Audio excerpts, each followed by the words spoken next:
"Well done, Daniel," said King Darius as he beamed and ran a finger down a long, long list. Thanks to the king's trusty assistant, Daniel, there were piles of gold in the palace strong room, full grain stores, abundant vineyards, huge herds of cattle, and much, much more. "Yes, Daniel," he exclaimed, "you are a very fine administrator indeed." "One does one's best, Your Majesty." Daniel knew that King Darius relied on him, as the two other administrators were pretty useless. His Majesty knew that too, so what could possibly go wrong? But meanwhile... "So, we are voting on whether we sort Daniel out, in a manner of speaking," announced a haughty man in splendid robes. He and another administrator glowered at the satraps, a minor type of ruler, as indeed the administrators kept reminding them. Turning away, the administrators allowed themselves a little smirk. They were very jealous of Daniel and determined to topple him for good.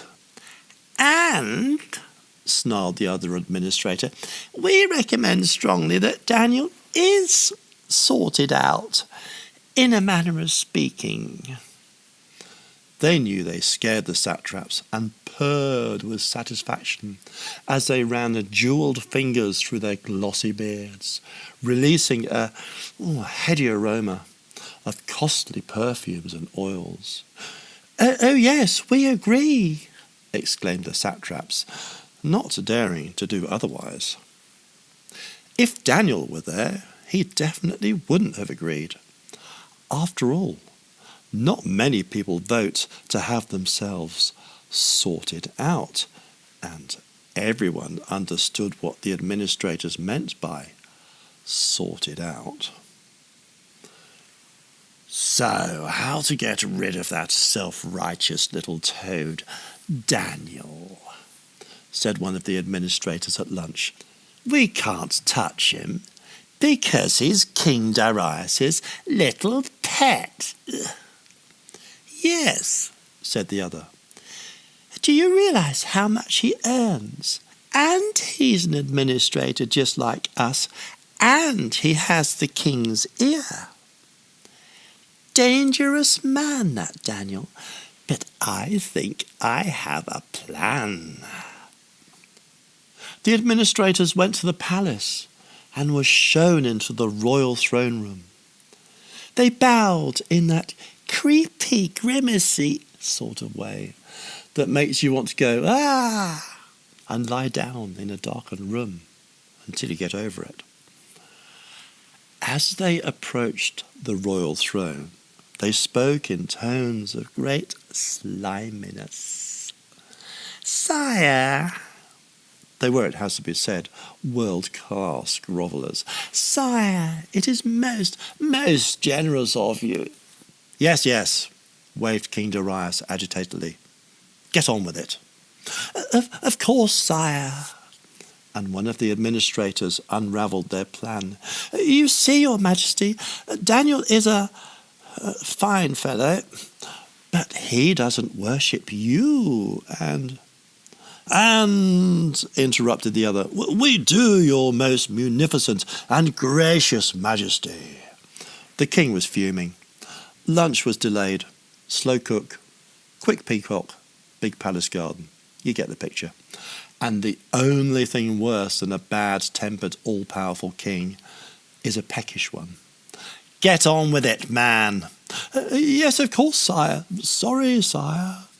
In short, sire, we suggest that only you be worshipped, none of these silly gods worshipped by certain people." King Darius perked up. Perhaps these buffoons had something here. "Just me to be worshipped, you say? We shall give it our royal consideration."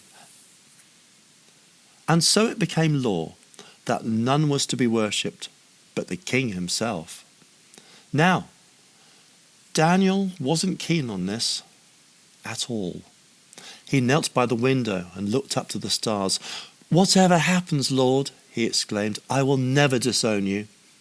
You alone are the one true God." Anyway, the administrators and satraps made a surprise visit one day and caught Daniel praying. "Oh dear," said one of the administrators. "We'll have to tell the king, of course, even though it pains us so." Oh, yes, piped up the other administrator. "It pains us a lot, and in fact we hate to do this to such a dear—" Okay, whispered the other administrator. "Don't overdo it."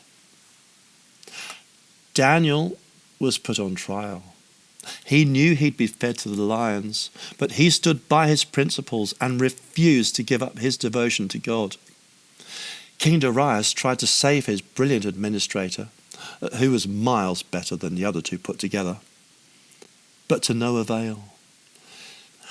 "You see, sire," said the other administrators, trying desperately hard to look disappointed. "You see, the law must, most regrettably, be respected and carried out." But the king found out what scheming the two administrators had been up to, and he was furious. He was especially furious because they'd made him look a bit of a twit. So what could be done to save his favourite and best administrator? In desperation, he went to Daniel and asked through the prison door whether perhaps Daniel's God could save him. And then there were the two scheming administrators, and King Darius knew exactly what to do with them. Daniel, meanwhile, found himself in a den full of lions, big, ferocious beasts kept for the purpose of eating anyone thrown to them. And the lions were anticipating their little snack with pleasure. This chap Daniel looked promising, not too skinny, an administrator, so nice and tender, and fairly clean by the looks of it. The chief lion was just about to tuck in when an angel arrived. The flapping wings disturbed his blissful thoughts, and the angel's annoying smile certainly wasn't helping matters. "Bet you don't know what I am," smiled the angel. The lion looked at the huge wings, depressed. "I'm an angel, come to rescue Daniel." "And just how do you plan to do that?" moped the lion. He glowered at the angel. "Actually, you're just right for a mid-afternoon snack." The angel was still smiling. "Struth," thought the lion. "Doesn't he realise how irritating that is? And get off touching my muzzle." He wanted to bare his magnificent teeth, but his mouth wouldn't open, and all he could do was growl grumpily. He couldn't even roar. "Sorry," smiled the angel. "Got to make sure you don't bite Daniel, or me." The lion looked round, and his wife, 3 cubs, and rather tatty old uncle, were now all muzzled up and looking a bit fed up. There were lots of forlorn looks as Daniel, discovered safe and well by the guards, gave them a little wave. "Blimey," grumped the lion. "I was looking forward to a nice juicy bit of administrator." "Oh, don't worry," grinned the angel. "If my reckoning's right, there'll be a couple along any minute. One's a nice big one too. Bye now."